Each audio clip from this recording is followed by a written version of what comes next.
So as you can see, it is still very much winter here at the farm, and I have a goal, a dream of planting this hillside with as many flowers as possible this summer. Now, if I want to plant flowers in the summer, I need to start them in the winter, which is now. Now, I've never had any luck starting flowers in the wintertime and having them be viable by summertime. I can grow vegetables, I grow tomatoes, I grow all kinds of veggies, and I'm good at that. But for some reason, flowers and small little sensitive herby things, I don't have a lot of luck with. This year, I'm hoping to change that.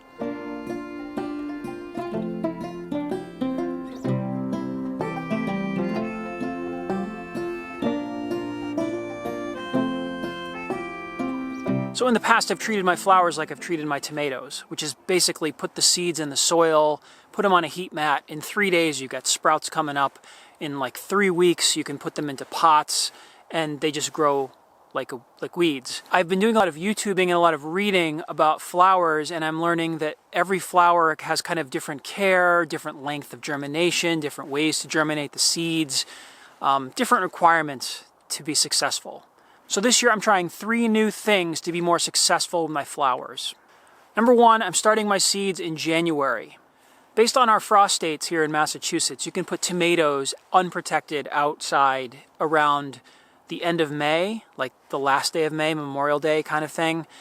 Sometimes mid-May, if you can kind of look at the long-term forecast.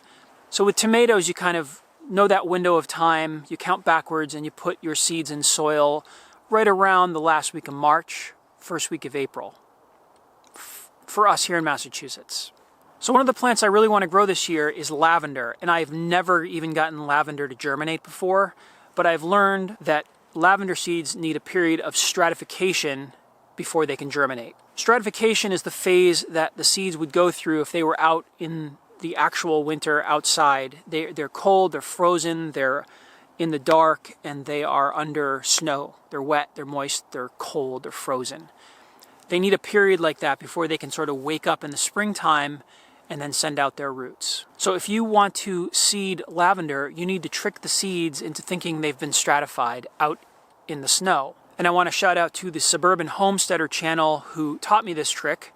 You basically put your seeds on wet paper towels in plastic bags, put them in the refrigerator, and then after up to a month in the fridge, you can take them out, and then they will germinate in those plastic baggies.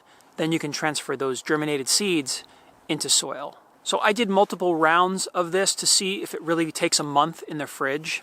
And I took some seeds and I put them in the fridge for 1 week, and I got about 50% germination.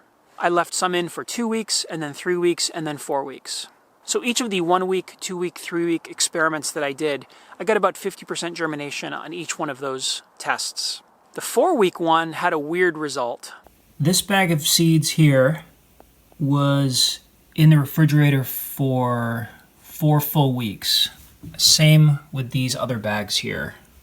However, this bag here was the one I kept opening up to take seeds out of for the other experiments that I did, where I took them out after 1 week, 2 weeks, and 3 weeks. So these seeds have been in the bag, but have been opened every week. This bag here had been sealed in the fridge for 4 full weeks, and there's almost no germination. Same with all of these. There's maybe a few germinated seeds here. You know, just a handful of seeds have germinated on these bags. Very different result from the opened bag weekly to those that had just been sealed in for 4 weeks. So I had taken one of the bags out of the fridge each week to take some seeds out to test to see the weekly germination rates. And that bag was open and closed every week. And when I took it out the 4th week, that was the only bag that instantly germinated when I put them out in the warm room. The other 3 bags did almost nothing. They just didn't, nothing happened. So I then opened each one of those bags, let some fresh air in there, and I turned the heat off of the heat mat and just let them sit in the sun. And after a week, most of those seeds also germinated. So I think it had something to do with the bag being open and closed each week and letting fresh air into the bag. that's the only thing I can think of that made a difference. So aside from starting my seeds much earlier and also following the correct instructions on how to germinate the seeds, the second thing I'm trying this year is actually fertilizing my seedlings. In 10 years here of growing vegetables, tomatoes, just about every kind of thing I've ever grown, I've started my seeds in seed trays and transplanted them into bigger pots and then put them in the ground. And I've never fertilized a seed start ever. And I've always had good success. So this year, to give my seeds a little bit of extra oomph, I went out and got some fertilizer. So this is a liquid seaweed fertilizer. I got this at Johnny's Seeds. And for what it is, it looks, like a little bottle of seaweed, and it's pretty expensive. But you only have to use a teaspoon per gallon of water. So that jug is going to last for a very long time, especially just for starting seeds. So I have to say, in all my attempts of trying to grow lavender, oregano, a lot of herbs and things from seed, I've had zero success. And I have to say that I have been using this fertilizer, and after I put it in there, I noticed some pretty explosive growth in a couple of days. So I gotta say, this totally works. All right, and thing 3 that I'm trying this year that I've never done before is these new LED grow lights. So 10 years ago, when I started seriously growing vegetables, I built a little seed room in the back of my garage, and I went out and got shop lights at Home Depot with standard T8 fluorescent bulbs, and everything's grown in that room and everything's been completely fine. But this year I decided to bring it up a notch, and I wanted to also save a little energy. So I was looking into LED lights, and then I found LED specific grow lights. But these are red-blue spectrum lights, and they do require a slight modification on your shop lights, which I'm going to show you now. And it's super easy to do, and then it will allow your shop light fixtures to run these T8 bulbs. So this is your standard shop light fixture. I'm going to use this for my LEDs. All right, take these out. So inside this, there's a ballast that needs to be modified. Let's take the shield off here. Now, a regular fluorescent light needs this to run, and the wires go from one side to the other. But the new fixtures don't need power on this end. They only are powered on one end. So we're going to modify this section right here.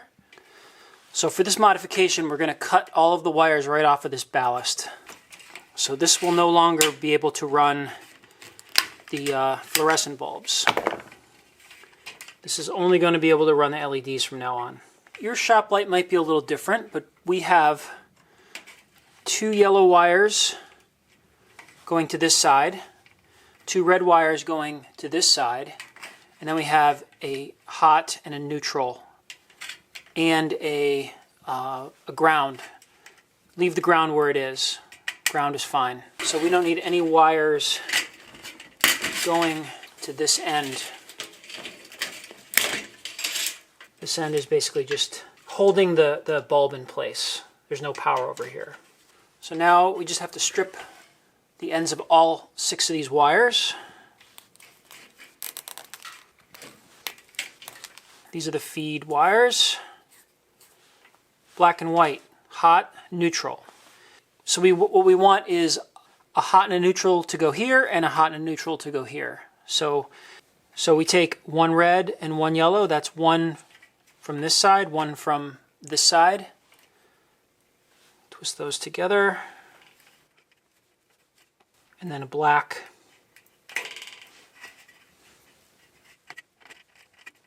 And a wire nut. Okay, so we have black wire going to 1 of these wires and 1 of these wires. Then we take the remaining red and yellow, tied together, and put the neutral. And a wire nut on that. So again, our black wire is tied into 1 red, 1 yellow, and our white is tied into 1 red and 1 yellow.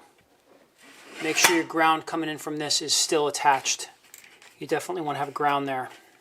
And now this thing here is, you don't need this at all. But now we just put the cover back on and screw it all together.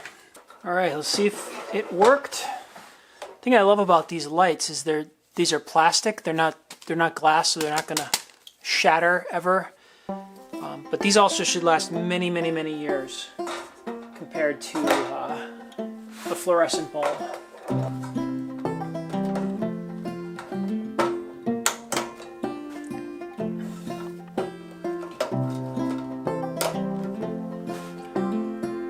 Just like that.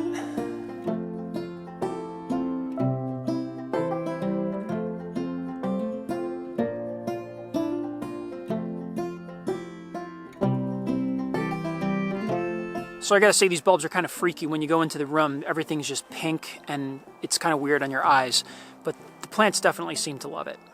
So we got 3 or 4 acres here to plant, and I'm not gonna do all this with the seed starts I have going now. I mean, what I'm doing now is experimental, but if I can get these seeds to grow and survive, they're supposed to be perennial, so they should be coming back. And if I can establish them and get them growing, and keep splitting them and dividing them and then keep planting every year, one day at a time, 1 year at a time, this field will eventually be covered in flowers. So as you can see here, I've already been way more successful than I've ever been before trying to grow flowers. So this stuff is working, and I'm very excited, and I can't wait for the weather to warm up to start getting this stuff in the ground. So start your seeds, get going, get planting, and let's feed these bees. Thanks for watching.